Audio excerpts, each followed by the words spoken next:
Pregnancy में अगर आपको सर्दी या ज़ुकाम या कॉमन कोल्ड हो जाता है तो उससे क्या प्रॉब्लम हो सकते हैं, उससे क्या रिस्क हो सकता है प्रेगनेंसी के लिए, और उसमें आपने टैबलेट्स लेना चाहिए या नहीं लेना चाहिए, लेना कितना रिस्की रहेगा, नहीं लेना कितना रिस्की रहेगा, कौन से टैबलेट चलते हैं, कौन से नहीं चलते हैं, और इन सब में आपने क्या-क्या प्रिकॉशंस लेना चाहिए। तो आइए जानते हैं इसी के बारे में इस वीडियो में, लेकिन उसके लिए आपको ये वीडियो एंड तक देखना पड़ेगा। हाय, मेरा नाम डॉक्टर मंजूश्री कोटेकर है। मैं एक फर्टिलिटी और आईवीएफ स्पेशलिस्ट हूँ और मैं आर्ट फर्टिलिटी क्लिनिक मुंबई यहाँ पे as a senior IVF consultant practice करती हूँ।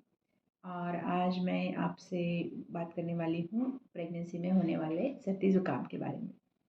तो ये टॉपिक मैंने क्यों लिया आज, क्योंकि अभी सीज़न चेंज हुआ है या हो रहा है रिसेंटली, ठंडी से गर्मी चालू हो रहा है और ऐसे टाइम पे यूजुअली वायरल एपिडेमिक हो जाता है। बहुत सारे लोगों को कॉमन कोल्ड, सर्दी ज़ुकाम, छींके वगैरह वो सब चीज़ें हो जाती है।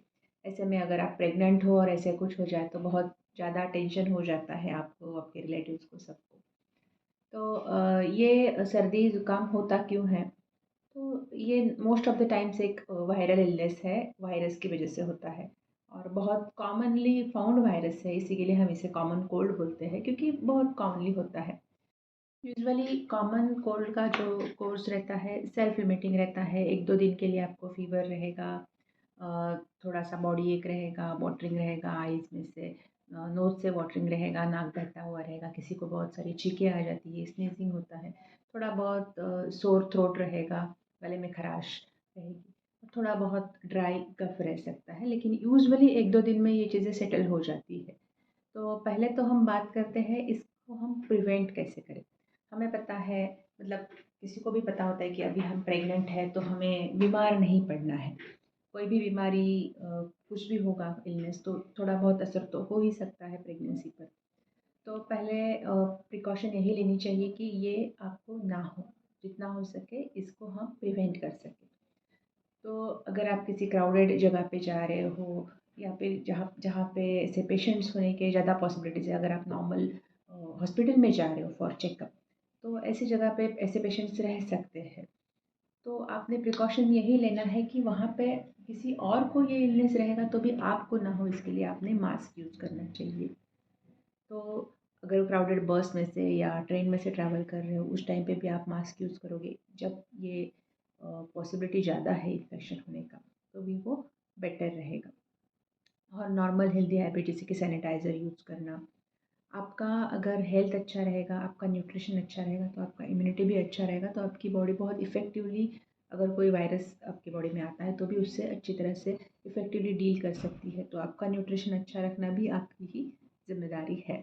इसके लिए अच्छा खाना पड़ेगा, आपके सारे जो पैरामीटर्स है जैसे कि हीमोग्लोबिन वगैरह है वो सब नॉर्मल रेंज में रहने चाहिए। वो सब प्रिकॉशंस भी आपको डाइट के थ्रू लेना चाहिए। और ये मतलब प्रेगनेंसी में ही नहीं, ये आपके पूरी लाइफ के लिए ही आपको ये प्रिकॉशंस लेना बेटर रहेगा, किसी के लिए भी। इसके बाद भी अगर ये होता है तो आप नॉर्मली तो 1-2 दिन का कोर्स रहता है।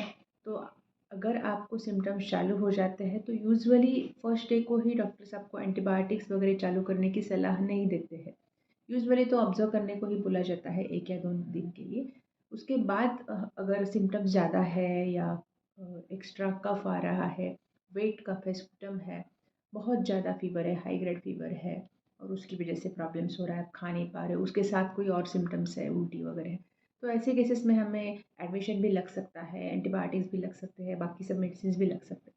लेकिन अगर लिमिटेड चीज़ों में प्रेजेंटेशन है, लिमिटेड जैसे नॉर्मल कोर्स होता है वैसे ही है, तो यूजुअली सिर्फ हम क्रोसिन या पैरासिटामोल जैसे मेडिसिन आपको बताते हैं लेने के लिए, बॉडी एक के लिए, फीवर के लिए सेट्रिजिन भी बताते हैं। और यूजुअली ये मेडिसिन सेफ होते हैं अगर आप 1-2 दिन के लिए ही उनको ले रहे हो तो, ऑब्वियसली विद डॉक्टर्स एडवाइस, मन से नहीं। लेकिन इसके अलावा यूज ज़्यादा कुछ मेजॉरिटी केसेस में नहीं लगता है और ये जो कॉमन कोल्ड है वो सेटल हो जाता है। इसके साथ साथ आप घरेलू नुस्खे भी आजमा सकते हो, जैसे कि टर्मरिक मिल्क पीना, हल्दी वाला दूध पीना या नमक के पानी से गरारे करना, स्टीम इनहेलेशन लेना, भाप लेना, और इन सब चीज़ों का भी फ़ायदा ही होगा। इससे नुकसान, साइड इफ़ेक्ट या कुछ नहीं होता है।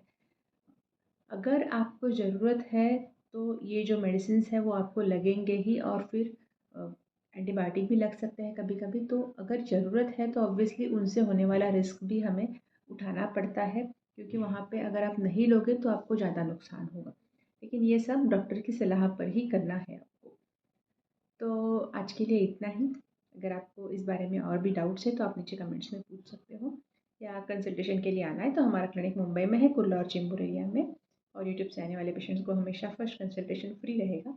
और नेक्स्ट वीडियो आपको कौन से टॉपिक पे चाहिए ये भी प्लीज़ नीचे कमेंट्स में लिख के बताइए।